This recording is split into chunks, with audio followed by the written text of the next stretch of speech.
Ezekiel's Book 10, Chapter 3. Play a piano. Outside, the sad turn played on is coming from there, said Annie. She crept toward the building, the sign with the word on Wood Hotel on it. Jack limped after her. Annie slowly pushed open a swinging door. They peeked inside. The fading daylight lit a piano in the corner of the room. The keys were moving up and down, but no one was there. Geeks whispered Annie, the ghost playing the piano. Suddenly the keys were still. The air got very cold. No way, said Jack. There's no such as a ghost. We saw one in ancient Egypt, whispered Annie. Yeah, but that was ancient Egypt, said Jack. Even so, his heart raced. I'll look it up. Jack pulled out a Wild West book. He found a picture of a piano. He read it. Player pianos were popular in the Old West. The piano played automatically when someone pumped its floor pedals. Later, with the help of electricity, the piano played all by itself. Whew! Jack closed the book. I knew where was an answer. Yes, he said. It must be electric, and somehow it came on. I didn't know they had electric in the Wild West, said Annie. They didn't, said Jack. He looked at Annie. Oh man, let's get out of here, he said. Jack and Annie backed out the hotel. When they got outside, they heard another sound. Horses' hooves thumping against the hard ground. A cloud of dust seemed to be moving toward the town. As it got closer, Jack saw three riders. They were herding a small band of horses. Hide, said Jack. Where? Said Annie.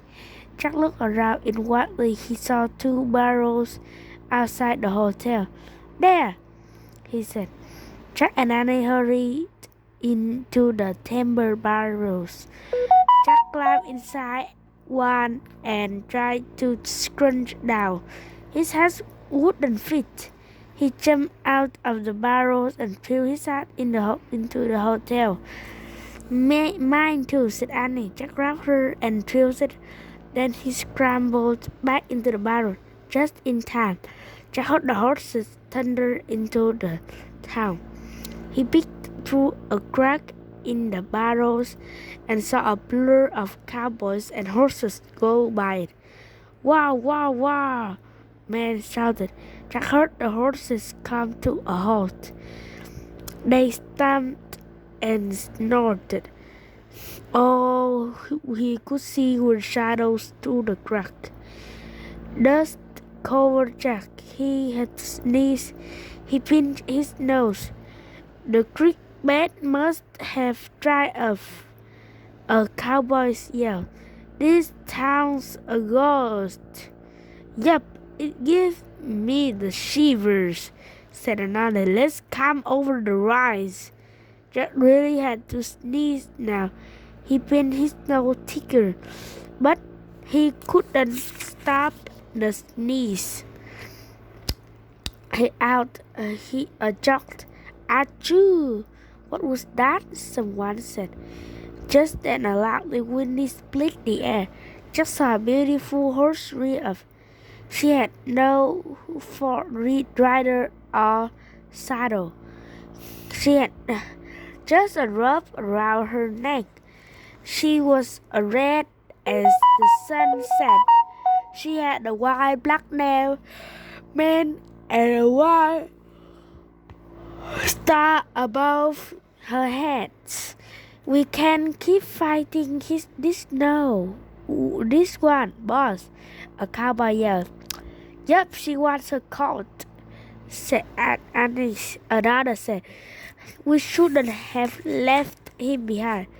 He was too slow, a growly voice said. We'll sell her when we cross the border. That's terrible, thought Jack. He knew Annie must be upset too. He just hoped that she would not jump out of her barrel. But the cowboys pulled the red horse away. The crowd rang from the pounding of hoofs as they galloped off. Jack and Annie stood up. They watched the riders disappear into dust. The pounding faded away.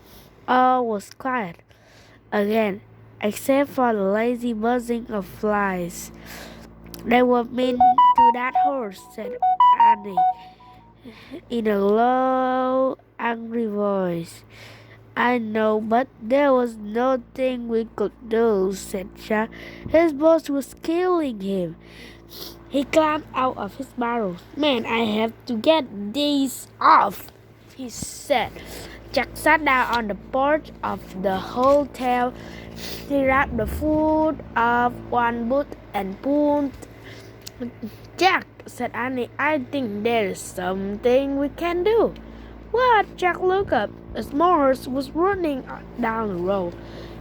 It was red and as white as mother horse. He had the same black mane with white star above his head.